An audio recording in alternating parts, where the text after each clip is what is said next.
네, 반갑습니다. 우리 하나님의 말씀 보겠습니다. 우리 하나님의 말씀 야고보서 5장 1절로 6절 말씀입니다.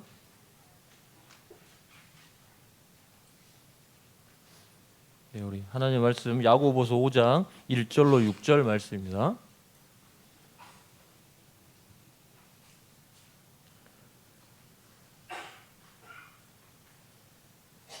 저와 우리 성도님들 한 절씩 교독하시겠습니다. 저 먼저 읽겠습니다. 부자들이여 잘 들으십시오. 여러분에게 고난이 닥칠 것이니 소리 높여 슬프게 우십시오. 여러분의 재물은 썩었고 여러분의 옷은 좀 먹었습니다. 여러분의 금과 은은 녹이 쓸었으며 그 녹이 여러분의 잘못에 대해 증거가 되고 있습니다. 그것이 불같이 여러분의 몸을 갉아먹을 것입니다. 여러분은 세상 마지막 때에 재물을 쌓고 있습니다. 일꾼들이 들에서 일하나 그들에게 품삯을 주지 않으니 추수한 곡식 앞에서 그들이 울부짖고 있습니다. 이제 만군의 주님께서 그들의 우는 소리를 들으셨습니다. 이 땅에서 여러분은 사치스러운 생활과 쾌락을 즐겼으며 마치 도살장에 끌려가기 전에 짐승처럼 자기 배만 채웠습니다.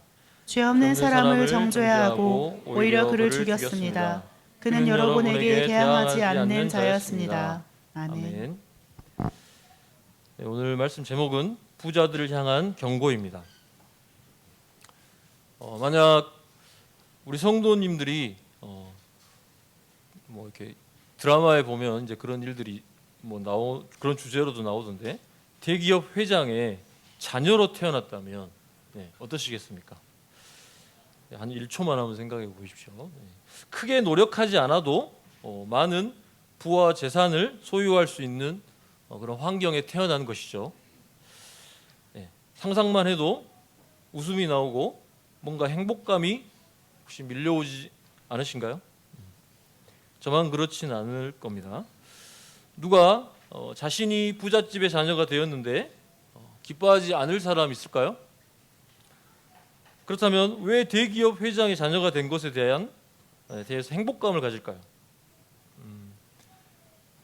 힘들게 돈을 벌지 않아도 되고 맛있는 것도 마음껏 먹고 좋은 옷도 입고 회장에도 자녀니까 명예도 있고 또 해외여행도 실컷 갈 수 있기 때문이 아닐까요? 이처럼 돈이 많다는 상상만으로도 우리는 이 행복감을 떠올리게 됩니다. 그런데 오늘 우리가 살펴볼 본문은 세상의 부자에 대한 경고를 하고 있습니다. 결코 그들의 부가 그들에게 행복한 결말을 가져다 줄 수 없다고 말합니다. 우리도 이 땅에 살면서 부자들의 부가 어렴풋하게나마 하나님의 나라를 만족시킬 수 없음을 떠올리게 됩니다. 오늘 본문을 통해 하나님께서 이 땅의 부자들에게 어떠한 경고를 하시는지, 부로 인해 고통당하는 자들에게 어떻게 위로하시는지에 대해 알아보기 원합니다. 야고보 사도는 5장 1절에서 부자들이여 잘 들으십시오. 여러분에게 고난이 닥칠 것이니 소리 높여 슬프게 우십시오. 이렇게 말합니다. 부자들에게 경고하고 있습니다. 그들에게 고난이 닥칠 것이니 소리 높여 슬프게 울라고 합니다. 여기서 말한 고난은 고생, 불행, 재난 등으로 번역될 수 있습니다. 이런 재난의 상황에 소리 높여 슬프게 울라고 합니다. 이 말은 부자들이 재난을 당할 것이니, 고난을 당할 것이니 그것을 피하기 위해서 소리 높여 슬프게 울라고 명령하는 것일까요? 그것을 피해라고 울라고 하는 것일까요? 그렇지 않습니다. 본문에서 보듯이 부자들이여 고난을 당하지 않도록 소리 높여 울라 하지 않고 어떻게 말씀하고 있습니까? 고난이 닥칠 것이니 소리 높여 울라고 말하고 있기 때문이죠. 즉 부자들에게는 하나님의 심판의 재앙이 닥칠 것이 확실합니다. 그러니 너희는 소리내어 슬퍼하며 울라는 것입니다. 물론 부자들이 이 말을 듣고 돌이키게 된다면 하나님의 심판은 피할 수 있습니다. 그러나 회개치 않고 그대로 행하며 산다면 하나님의 심판은 피할 수 없다는 것입니다. 2절과 3절에서는 이제 그 부자들이 당할 고난이 무엇인지에 대해 설명합니다. 먼저 2절과 3절 전반부에서 여러분의 재물은 썩었고 여러분의 옷은 좀 먹었습니다. 여러분의 금과 은은 녹이 쓸었습니다라고 말합니다. 재물과 옷, 금, 은은 부자들이 가진 모든 종류의 부를 나타냅니다. 재물은 곡식과 포도주, 기름 이런 것을 말하고, 옷은 비단과 무명과 같은 모든 종류의 의복, 금과 은은 값진 보석과 보물을 말합니다. 먼저 재물이 썩는다고 합니다. 부자들이 축적해 놓은, 저장해 놓은 많은 곡물과 음식, 풍요롭게 할 수 있는 것들이 썩어버린다고 말합니다. 그리고 그들이 뽐내며 돋보이기 위해서 입은 옷들이 좀이 먹어 못 입게 된다고 합니다. 그리고 그들을 높여줄 수 있는 값비싼 보석과 치장품들은 녹이 쓸어 볼품없게 될 것입니다. 예수님께서도 이 땅에 재산을 쌓아놓는 것에 대해 마태복음 6장 19절에 경고하셨습니다. 너희는 너희를 위하여 보물을 땅에 쌓아두지 말라. 거기는 좀과 동록이 해하며 도둑이 구멍을 뚫고 도둑질하느니라. 본문 5장 2절에서 3절 말씀이 의미하는 바가, 당시에 그 말을 듣던 부자들의 재산과 재물이 즉시로 모두 쓸모가 없게 되고 녹이 슬게 된다는 그런 뜻은 아닙니다. 그렇지만 그들이 가지고 있는 재산과 재물은 쓸모가 없게 되는 것은 확실합니다.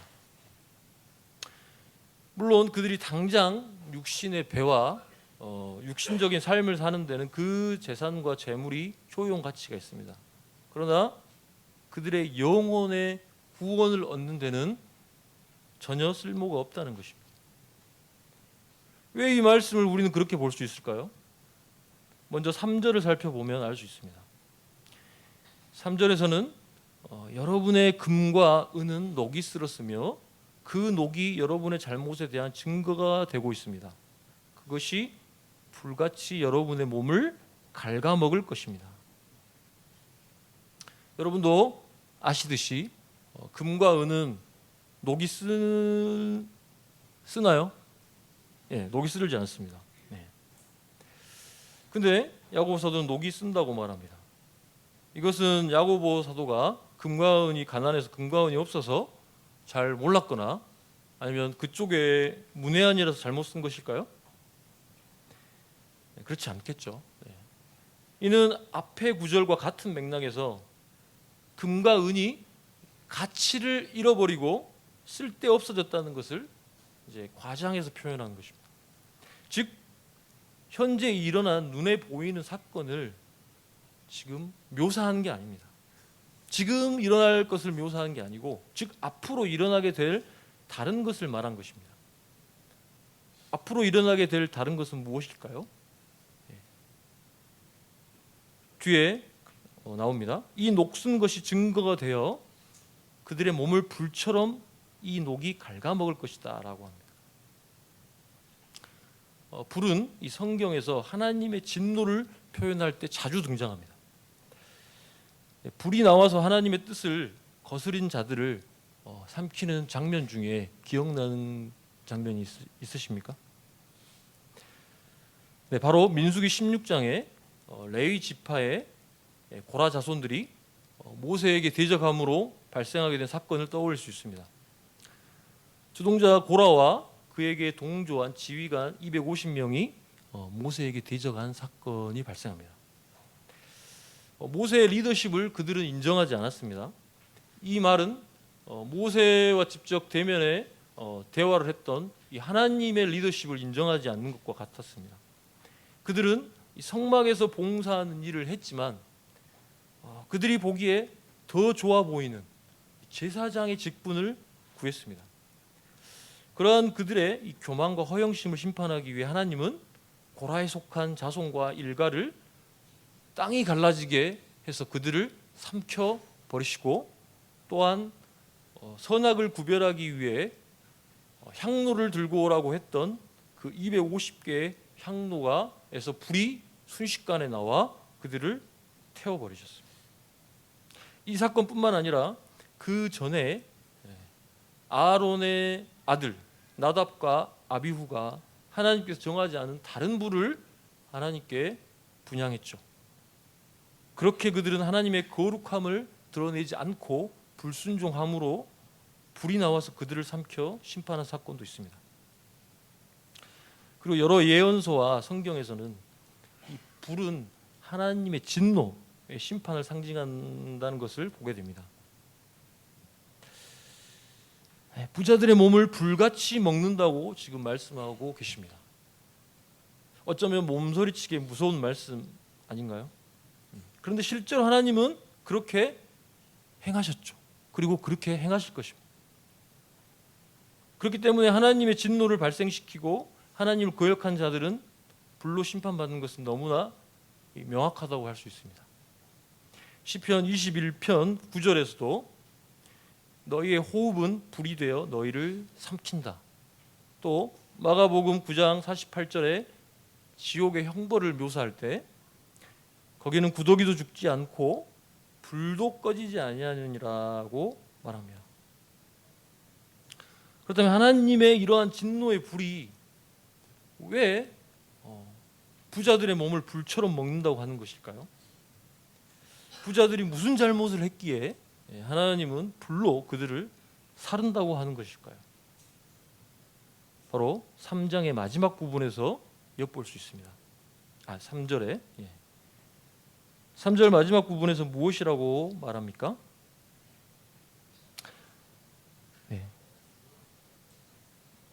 네, 감사합니다.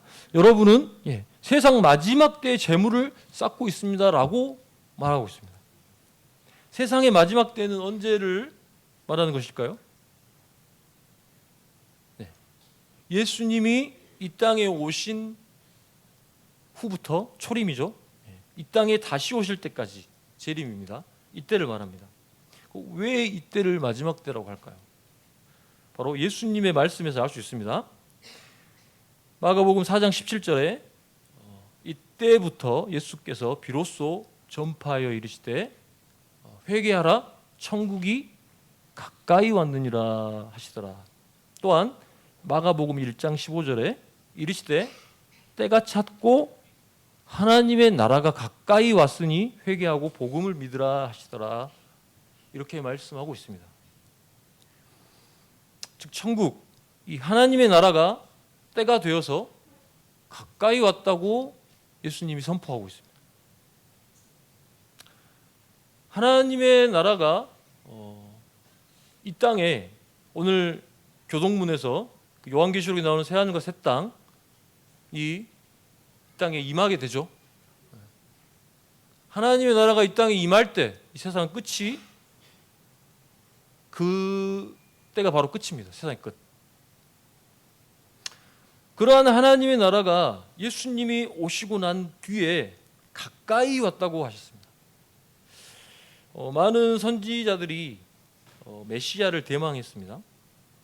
그 메시아는 마지막 때에 나타나 세상을 구원할 것이라 여겼습니다. 그 구원자가 누구입니까? 그래서 마호메트라 하면 이제 우리는 이슬람이 되는 거고요. 그 구원자가 바로 예수 그리스도입니다. 우리는 예수 그리스도께서 이 땅에 오심으로 인해 이것을 분명히 보아 알게 되었습니다.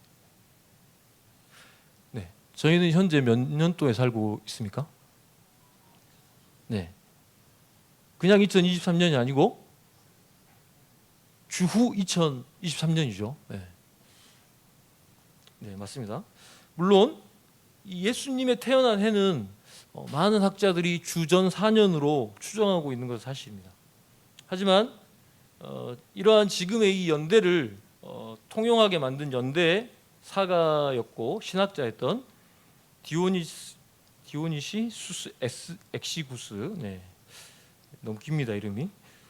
디오니시스 수스 엑시구스는 이것을 알지 못했다고 합니다. 이것을 알지 못했고 그 후에 그가 죽은 뒤에 이제 많은 자료를 통해서 학자들이 예수님 태어난 해는 BC 4년이구나 알게 되었는데요. 그렇다면 여기서 주전, 주후라고 했을 때 거기에 주는 누구인가요?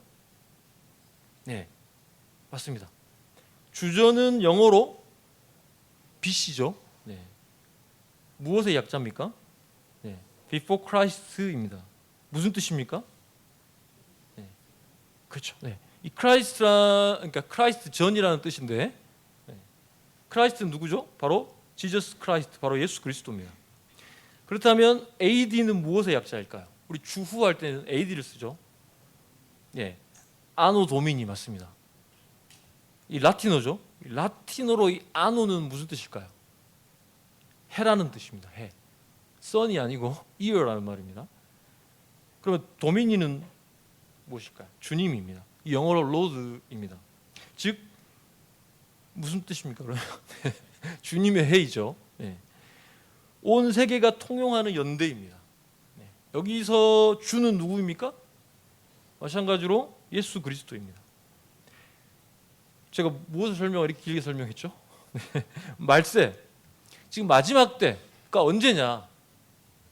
근데 지금 우리는 예수님이 오신 이후의 삶을 살고 예수님이 다시 오실 것을 대망하는 시대, 즉 말세에 살고 있습니다. 마찬가지로 야고보 사도가 지금 말하고 있는 때도 역시 예수님이 오시고 난 뒤이기 때문에 마지막 때였죠. 이 부자들이 마지막 때에 재물을 쌓았습니다. 이는 하나님의 진노를 일으켜 부자들의 몸을 불태우게 하는 일입니다. 왜 그럴까요? 재물을 쌓았기 때문입니다. 이 말을 쉽게 이해하기 어렵습니다. 왜냐하면 우리 중에 누구도 은행에 돈을 모아놓지 않는 자는 드물 것이기 때문이죠. 네. 누구도 돈을 축적해 놓는 것은 일반적이죠. 우리가 이 말을 문자대로 적용하면 우리 명의의 이 계좌를 다 해지시켜야 하는 것일까요? 먼저 이 말씀은 일반적으로 은행에 저축하는 자에게 해당하는 말씀이라고 보기는 어렵습니다. 우리가 살펴보았듯이 이 말씀은 부자에게 하는 말씀입니다. 그렇다면 부자를 어떻게 정해야 할까요? 뭐 재산이 한 얼마나 있어야 부자일까요? 그리고 10억? 네. 10억 정도. 네. 그리고 모든 부자가 여기에 말한 부자에 해당하는 것일까? 2절 3절이 가리키는 것은 앞으로 부자들이 당할 진노를 상징하는 것뿐만 아니라 그들이 어떤 부자인지를 나타내 줍니다. 그들은 어떤 부자들인가요? 한마디로 마지막 때 재물을 쌓아놓은 자들입니다. 일반적인 저축이 아니라는 걸 알 수 있습니다. 왜냐하면 재물은 썩었죠. 옷은 좀 먹었고 금은 녹슬었기 때문입니다. 이렇게 된 이유가 무엇일까요? 바로 그들이 과도하게 재물과 재산을 축적하였기 때문입니다. 그들은 곡식과 기름과 포도주가 썩도록 부를 상징하는 여러 옷들이 좀 먹도록 녹이 슬지 않는 귀금속이 녹슬도록 그들은 창고와 곳간에 가만 두어 있습니다. 우리도 쌀을 오랫동안 보관해 놓으면 쌀벌레가 먹게 되는 것을 보게 됩니다. 그러한 쌀은 이 쌀벌레의 애벌레가 있어서 먹기에 불편해 처리하기 참 곤란합니다. 그때 우리는 못 먹는 쌀을 보면 안타까워할 수 있습니다. 여기 부자의 곳간에는 이렇게 오래 보관되어 벌레가 먹고 이 곰팡이가 생기고 썩어서 못 먹게 되는 식물이 넘친다고 고발합니다. 이들은 그 곡식과 식물과 식품을 가난한 자들에게 필요한 자들에게 베풀고 나눠주면 되지만 그들은 결코 그렇게 하지 않았습니다. 마찬가지로 당시 옷은 고급재였습니다. 지금처럼 옷을 여러 벌 가지는 사람은 부자들이었습니다. 그래서 율법에서도 옷을 전당 잡았을 때 해가 지기 전에 돌려주라고 합니다. 왜 그렇습니까? 네. 옷이 고급지기 때문에 여러 옷을 가지고 있는 사람은 없었어요. 그렇기 때문에 해가 지고 난 뒤에 이스라엘 지역은 일교차가 매우 심해 새벽에 영하까지 떨어지기 때문에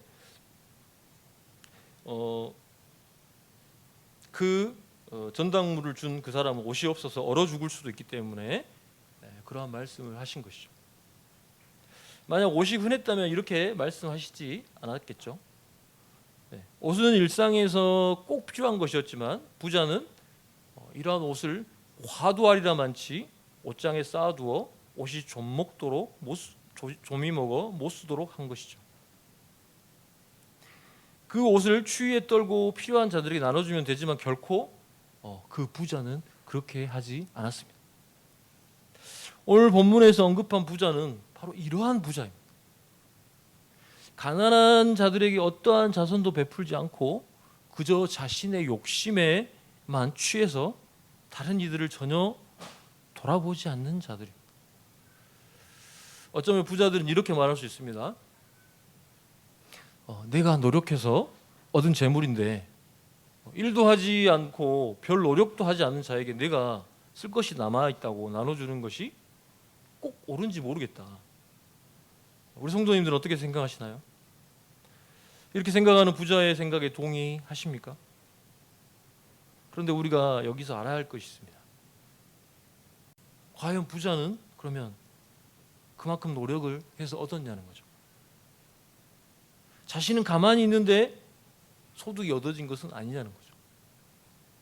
당시에 많은 곳에서는 이 부유한 지주들이, 우리도 광복 이후에 부유한 지주들의 횡포로 인해서 많은 고난을 당한 농노들이 있었죠.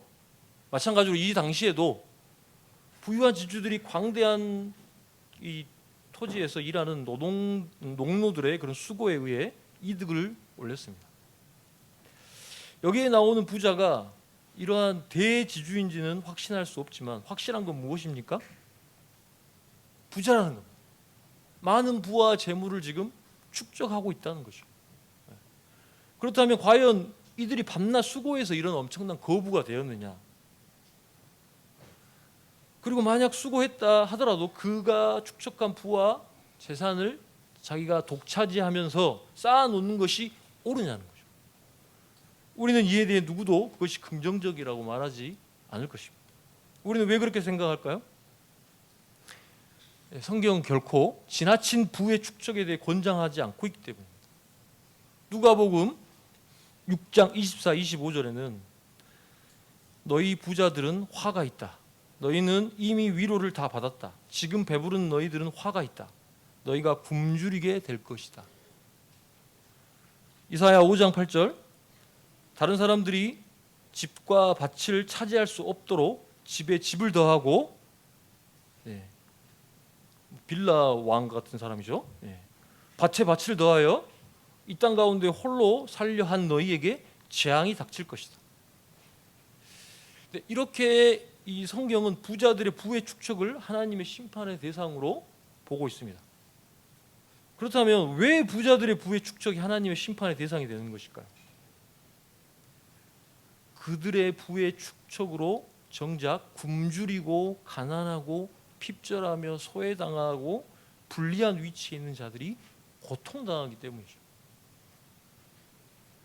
부자들의 부와 가난한 자들의 고통이 왜 연관되어 있을까요?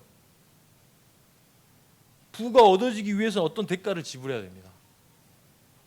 우리가 돈 1,000만 원을 얻기 위해서는 그에 따른 노동, 시간, 애씀이 필요하죠. 그걸 지불해야 되잖아요. 근데 부자는 1,000만 원이라는 돈을 얻기 위해 어떤 대가를 지불했을까요? 그는 단지 토지를 소유했을 뿐입니다. 그 토지는 어떻게 소유했을까요? 어떻게 소유했는지 각자마다 다를 수 있겠지만 태어났을 때 소유했을 수도 있고 빈농으로 시작해서 부농이 되었을 수도 있을까요? 그러나 당시에 빈농이 부농이 되었을 수 있었을까요? 기득권자, 부자들, 권력자들에 해당하는 자들이 이 빈농들에게 기회를 주었을까요? 오늘날 같이 어떤 시대보다 민주적이라고 말하고 인권이 높아지고 문명이 발달한 시대에도 빈농이 부농이 될 기회가 많은가요? 만약 그렇게 기회가 많다면 우리 세대의 청년들이 우리 시대를 살아가고 있는 사람들이 아우성치고 있을까요? 네, 지금 야고보가 살았던 시대, 지금으로부터 약 2000년 전에는 이 신분 상승의 기회는 지금보다 턱없이 없었습니다.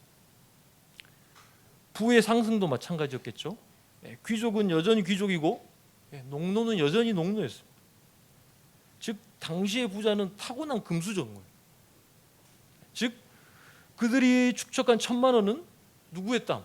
농노들의 구순 땀에서 비롯된 것이죠. 그렇다면 농노들은 그 노동의 가치만큼 소득을 얻었을까요? 그들의 노동의 애씀에 대비해서 상대적으로 지극히 미미한 것만 받았다는 거죠. 이는 지금의 시대도 마찬가지입니다. 시골에 농사를 지으려고 하는 청년들이 있나요? 아버지가 대농이거나 아니면 이렇게 그 소를 많이 가지고 있거나 아니면 큰 하우스를 하고 있는 그 자녀는 가끔씩 귀촌을 하기도 한답니다. 그렇지만 대부분의 청년들은 오지 않죠. 왜? 그런 부모님이 없기 때문에. 시골의 젊은 사람들은 젊다고 말하면 환갑된 어르신 정도가 현실입니다. 제가 사는 그 동네도 60이면 아주 젊으신 분입니다. 농사는 노동을 많이 하지만 노동은 많이 하죠. 근데 소득이 상대적으로 매우 적기에 농사를 지을 청년이 없는 거죠.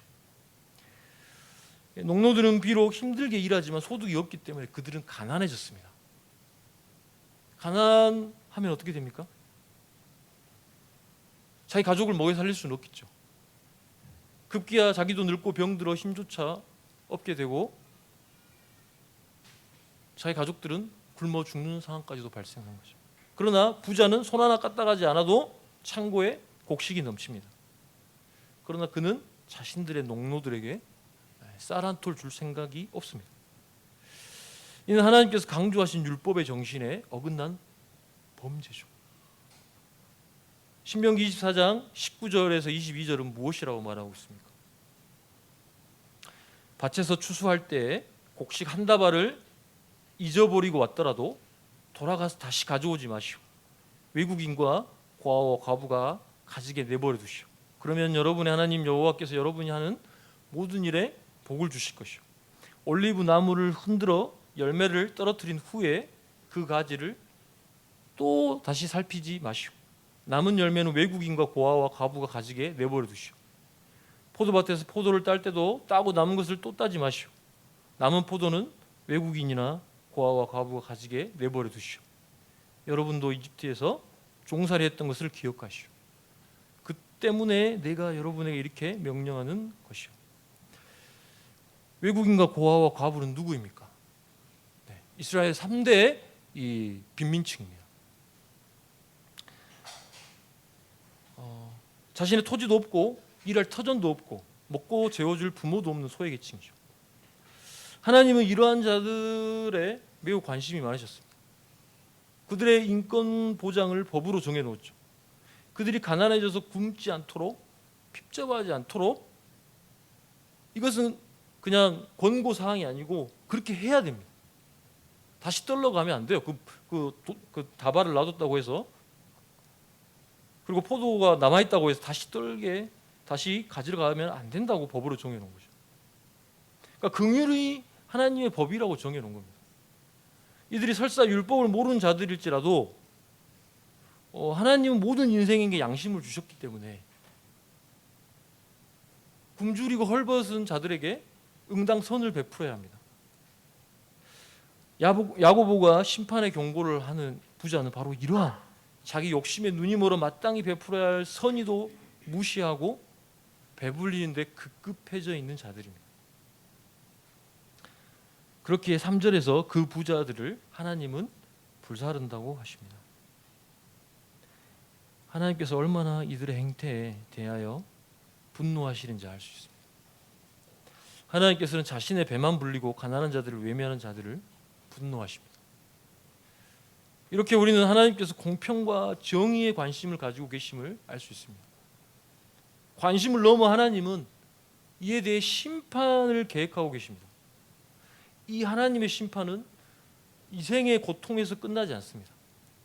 이 생에서 하나님은 징계하고 재난도 허락하시지만 그럼에도 회개하지 않고 하나님을 무시하며 죄악을 일삼는 자들은 영원한 심판을 받게 됩니다. 부자가 베풀지 않고 부를 축적한 것이 영원한 심판받을 일인가요? 네, 어떻게 생각하십니까? 누가복음 18장 25절에는 이렇게 말하고 있습니다. 낙타가 바늘기로 들어가는 것이 부자가 하나님 나라에 들어가는 것보다 쉬운 일 하시니. 그리고 디모데전서 6장 10절에서는 이렇게 말합니다. 돈을 사랑함이 일만하게 뿌리가 되나니 이것을 탐하는 자들은 미혹을 받아 믿음에서 떠나 많은 근심으로 자기를 찔렀도다. 이 말씀은 어떤 말씀입니까? 부자는 천국 못 간다는 말입니까? 돈을 사랑하는 자들은 하나님 나라에 들어가지 못한다는 뜻입니다. 왜 돈을 사랑하면, 재물과 재산을 사랑하면 하나님 나라에 들어가지 못하는 것일까요? 하나님과 재물을 겸하여 섬길 수 없기 때문이죠. 나는 재물도 사랑하고 주님도 사랑하고 이런 말은 있을 수 없다는 거예요. 물론 우리가 돈을 터부시해서 거룩하지 못한 것이라고 여길 필요는 없습니다. 그렇다면 우리는 돈을 벌면 안 되겠죠. 여기서 말하는 돈을 사랑한다는 것은 돈을 축적하기 위해, 재산을 늘리기 위해, 재물을 얻기 위해 하나님의 말씀도 따르지 않고 무시하며 살아가는 것을 말합니다. 예를 들면 어떤 사람인가요? 바로 2절 3절에 나오는 부자. 자신이 베풀 힘이 있고 가진 것이 있지만 결코 손을 펴서 베풀지 않는 자. 돈의 가치를 하나님의 말씀보다, 가치보다 높게 두는 자. 계속해서 4절에서 6절에는 이 부자가 어떤 자들인지 보여줍니다. 4절에서는 이렇게 말하고 있습니다. 일꾼들이 들에서 일하나 그들에게 품삯을 주지 않으니 추수한 곡식 앞에서 그들이 울부짖고 있습니다. 이 부자들의 행태는 매우 심각합니다. 이 구절을 표준 세번역으로 살펴보면 이렇게 말합니다. 보십시오. 여러분이 여러분의 밭에서 곡식을 벤 일꾼들에게 주지 않고 가로챈 품삯이 소리 지르고 있습니다. 조금 더 원어적 의미에 가깝게 말합니다. 그러니까 이 부자는 자신의 농토에 고용한 일꾼에게 품삯을 주지 않았습니다. 성경은 부자들이 품삯을 가로챘다고 표현합니다. 지금. 그리고 가로챈 품삯이 지금 소리를 지른다고 합니다. 품꾼이 소리를 지른 게 아니고 품삯이 소리 지른다고 말합니다. 마치 말 못하는 이 일용직 노동자들의 수입이 억울한 사람처럼 소리 지르고 있다고 말합니다. 그래서 일꾼들의 아우성 소리가 누구의 귀에 들렸다고 합니까? 만군의 주의 귀에 들어갔습니다 라고 말합니다. 일을 하고도 대가를 받지 못한 자들의 울음과 외침이 하나님의 귀에 도달했습니다. 우리가 앞에서 짐작했던 부자보다 더 완악한 자의 실상을 보여주고 있습니다. 성경은 이렇게 말합니다. 레위기 19장 13절에 너는 내 이웃을 억압하지 말며 착취하지 말며 품꾼의 삭슬 아침까지 밤새도록 내게 두지 말며 라고 합니다. 당시 팔레스타인에서 많은 일용 근로자들이 날마다 받는 품삯으로 자신과 가족이 먹을 식량을 샀습니다. 그렇게 주인이 만약 당일에 일할 품삯을 주지 않으면 그 가족은 그날 굶게 되는 거죠. 이러한 임금 체불이 하루가 아니라 일주일, 한 달이 된다고 상상해 보십시오. 말씀에 나온 대로 품삯이 소리를 지를 정도가 되고 일꾼들이 울부짖으며 외치지 않겠습니까? 근데 당시에 그러한 부자들이 있었다고 말합니다. 그렇다면 왜 부자들은 그들에게 마땅히 줘야 할 품삯까지도 주지 않았을까? 임금 피크제가 없어서 오랫동안 이러한 일꾼의 연봉이 계속 늘어나 감당하기 어려워 부자들이 보이콧해서 그런 걸까요? 예. 당시 자료들을 보면 일꾼에게 지불해야 하는 품삯은 주인이 얻는 이득에 비해서는 아주 미미한 수준이었다고 합니다. 아마도 당시는 지금처럼 어떤 개인의 다툼에 대한 법의 보호와 어떤 사회적 인식이 낮았기 때문에 주인이 일용직 노동자인 분의 품삯을 지불하지 않는 것에 대해서 사회적, 제도적 문턱이 지금보다 낮았다는 거죠. 중요한 것은 이렇게 그들의 이익에 비하여 지극히 미미한 수준의 품삯을 부자들은 주지 않았다는 거예요. 그래야 그들의 울부짖음이 누구에게 전달된다고 합니까? 만군의 주의 귀에 전달된다고 합니다. 거대한 군대 하나님이 들으십니다. 그는 단숨에 그의 군대로 적군을 초토화시킬 수 있는 분이십니다. 부자들의 일꾼들의 삭스를 주지 않는 것을 부자들은 그 일꾼들에게 삭스를 주지 않는 것을 대수롭지 않게 여겼을지 모릅니다. 하지만 그 일꾼들의 부르짖음을 누가 들으셨습니까? 거대한 군대 하나님이 들으셨습니다. 들으셨다는 것은 하나님은 행하실 준비를 하신다는 말이에요. 왜 그렇습니까? 하나님은 그의 자녀의 부르짖음을 결코 외면하지 않으세요. 종되었던 이스라엘이 부르짖을 때 하나님은 그들에게 응답하셨습니다. 하나님은 고아와 과부의 부르짖음을 들으신다고 반드시 들으신다고 약속하셨습니다. 하나님은 듣고 가만히 계시는 분이 아니세요. 하나님 듣고 응답하십니다. 하나님의 귀는 멀지 않으셨죠. 의인의 부르짖음에 하나님은 응답하십니다.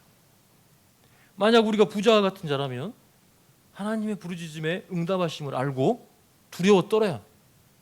하나님은 반드시 귀에 들린 그 부르짖음 때문에 군대를 동원해서라도 심판하시기 때문이죠. 또한 우리는 하나님이 우리의 부르짖음을 들으시는 것을 알고 영혼의 평안을 누릴 수 있어요. 우리가 이 땅에서 고난을 당할 때, 악인에 의해 고난을 당할 때, 누군가로 인해서 억울함을 당할 때 우리는 부르짖으면 됩니다. 왜냐하면 하나님은 그의 자녀의 목소리에 귀를 기울이고 계시기 때문이죠. 아주 세미한 소리라도 하나님은 듣고 계십니다. 너무 기가 막혀서 소리조차 낼 수 없을 때도 하나님은 듣고 계십니다. 성도님들, 하나님은 우리의 고통을 외면하는 분이 아니십니다. 우리의 고통에 적극적으로 개입하시고 응답하십니다. 거대한 군대의 하나님이 우리의 부르짖음에 귀를 기울이십니다. 이 말씀은 우리에게 위로를 줍니다. 이 세상의 법도 제도도 다 들추지 못하고 해결하지 못하는 억울한 일들이 얼마나 많은지 모릅니다. 그래서 억울함을 이기지 못하고 어떨 때는 극단적으로 복수를 행하려 하거나 자기 자신을 자해하기도 하죠. 대부분의 사람들은 억울함을 해결을 보지 못하고 가슴 한켠에 상처로 평생 간직하기도 합니다. 그렇게 될 때 우리의 삶의 질은 얼마나 떨어지게 될까요? 그 사건만 생각하면 우울해지고 불안해지며 분노가 일어나게 됩니다. 그러한 감정에 여파는 일상에 영향을 줘 악순환을 일으키게 되겠죠. 세상에 얼마나 많은 정서적 치료와 병적 증세를 가지고 사는 자들이 있는지 모릅니다. 우리 주변에도, 아니 어쩌면 우리 가까이에 와 있는 현실이죠. 그렇지만 우리는 억울함을 들어주시는 하나님이 계심을 압니다. 그냥 그분은 들어주시지만 않으시고 능력이 있으셔서 해결해 주시는 분입니다. 비록 그분은 너무 광대하셔서 우리 눈에 보이시지 않으시지만 큰 군대를 거느리고 계십니다. 우리 성도님들도 억울함을 당한 적이 있으시지 않으신가요? 네. 그때 하나님께서 어떻게 하셨습니까? 누군가에게 억울하게 사기당하거나 배신당하고 복수하고 싶을 정도로 억울함을 당했을 때 하나님은 어떻게 하셨습니까?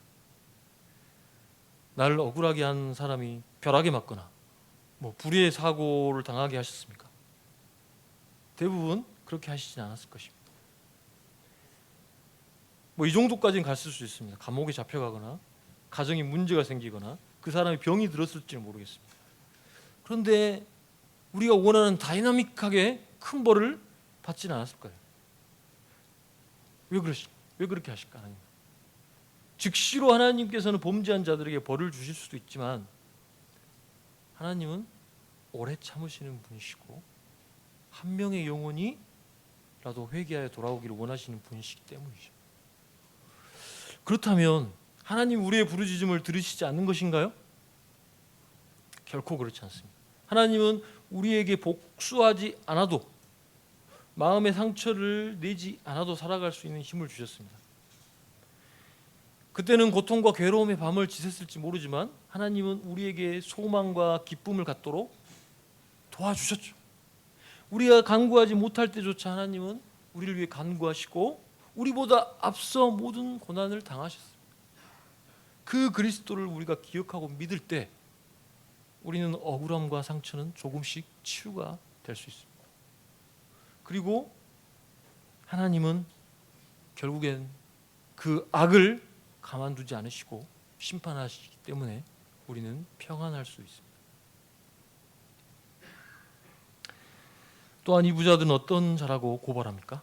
5절에 이 땅에서 여러분은 사치스러운 생활과 쾌락을 즐겼으며 마치 도살장에 끌려가기 전에 짐승처럼 자기 배만 채웠습니다. 이렇게 말합니다. 이들은 정당한 품삯을 주거나 가난하고 헐벗은 자들에게 베푸는 데 관심이 없습니다. 그러나 그들은 어디에 관심이 있습니까? 사치스러운 생활과 쾌락은 열심히 임했습니다. 이들의 모습이 얼마나 탐욕스러운지 보여줍니다. 자신들은 매일 잔치를 벌려 어떤 맛있는 음식을 먹을까? 오늘 파티에는 무슨 옷을 입고 어떤 모습으로 치장할까? 오늘은 무엇을 해야 내 마음에 즐거움이 있을까? 나의 오감은 무엇으로 기뻐하게 할까? 이렇게 매일 사는 자들이었죠. 그러나 자신의 토지에서 힘들게 일하는 자신의 손에서 떨어지는 품삯만 바라보고 있는 그 일꾼들은 쳐다보지도 않고 전혀 개의치 않은 자들. 이러한 자들은 사륙의 날에 너의 마음을 살찌게 하였도다 라고 개역 개정은 말합니다. 살육의 날은 어떤 날일까요? 이건 유대인들은 감사의 날, 감사의 제물을 하나님께 드리는 날에 늘 도살의 날이라고도 불렀습니다. 왜냐하면 이 감사의 제물을 하나님께 드리기 위해 짐승을 잡았기 때문인데요. 그 감사의 제물 외에 남아있는 그 고기는 가족과 친구들을 불러 함께 먹었습니다. 이렇게 신선한 고기를 얻을 수 있는 도살의 날에 이들은 잔치하며 오락을 즐기며 쾌락을 즐겼습니다. 여기서 마음을 살찌게 하였다 해서 마음은 탐욕, 욕망을 말한 겁니다. 이들은 이 감사의 날을 자신들의 욕망과 즐거움을 채우는 날로 삼고 있었다는 거죠. 그래서 그 감사의 날은 결국 어떤 날이 될까요? 그들의 도살의 날이 될 것입니다. 야고보 사도는 언어 유희를 이용해 이들을 정죄하고 있습니다. 그리고 6절에서 부자들은 의인을 정죄하고 죽였다고 말합니다.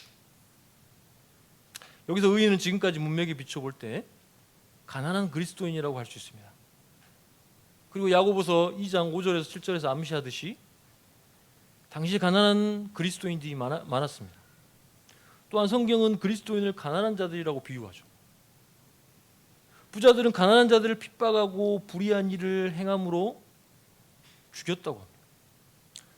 그들의 토지를 부당하게 착취하고 품삯도 주지 않으므로 삶의 근거를 빼앗음으로 어떻게 됩니까? 가난한 자들은 핍절하여 죽게 되죠.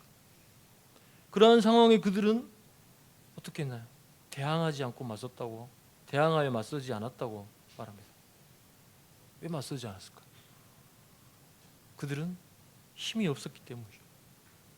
자기 방어조차 할 수 없는 상태였죠. 그리고 주님의 말씀으로 인해 그들은 싸우는 방식을 취하지 않았습니다. 예수님처럼 온유함으로 죽음을 맞이한 것이죠. 어쩌면 미련해 보이고 어리석어 보이기도 합니다. 그러나 그들은 구약의 선지자들과 많은 의인들처럼 예수 그리스도처럼 불의에 반응했다. 그들에게는 자신들의 모든 억울함을 갚으시고 심판하실 만군의 주님이 계실 것이라고 그들은 믿었습니다. 자신들의 참된 주인 되시는 그분만을 믿고 의지했기 때문에. 오늘 본문은 자신의 배만 채우며 부를 축적하는데 급급한 부자들에 대한 경고를 하고 있습니다. 이 땅의 부는 결코 사람의 욕심을 채우기 위해 허락된 것이 아닙니다. 왜 허락하셨을까요? 부를 서로 나누라고 하신 겁니다. 이 땅의 부와 재물과 보석과 자원은 누구의 것입니까? 하나님의 것입니다. 햇빛이 없이 곡식이 열매 맺을 수 있습니까? 햇빛은 부자의 것인가요? 우리 주님이 창조하신 것이죠. 하나님은 우리에게 혼자 잘 먹고 잘 살라고 불을 허락하신 것이 아니라 내가 너희에게 준 것을 약자와 가난한 자와 소외되고 필요한 자들을 위해 쓰라고 맡기신 것입니다. 나의 불을 흘려보내야 우리의 영혼은 썩지 않습니다. 만약 계속 불을 축적하기만 한다면 우리의 영혼은 썩어서 악취가 나게 될 겁니다. 결국 이웃을 사랑하지 않는 채로 부만 쌓는 자는 하나님의 진노를 심판을 받게 됨을 알아야 합니다. 또한 자신의 배를 더 채우기 위해 다른 일을 희생하는 자들은 하나님의 거대한 군대의 하나님의 심판을 받게 됨을 알아야 합니다. 또한 이 땅에서 이러한 고난으로 인해 억울한 자들의 아우성을 우리 주님은 듣고 계십니다. 그렇기에 악을 악으로 갚지 않고 선으로 악을 이기며 서 있어야 합니다. 우리 모두가 부함을 추구하여 하나님의 진노를 쌓기보다 이웃을 사랑하기에 더욱 힘을 쓰며 선을 쌓는 그런 자들이 되기를 원합니다. 고아와 과부와 소외되고 가난한 자들의 하나님, 그 하나님을 우리들은 따르며 신뢰하고 믿습니다.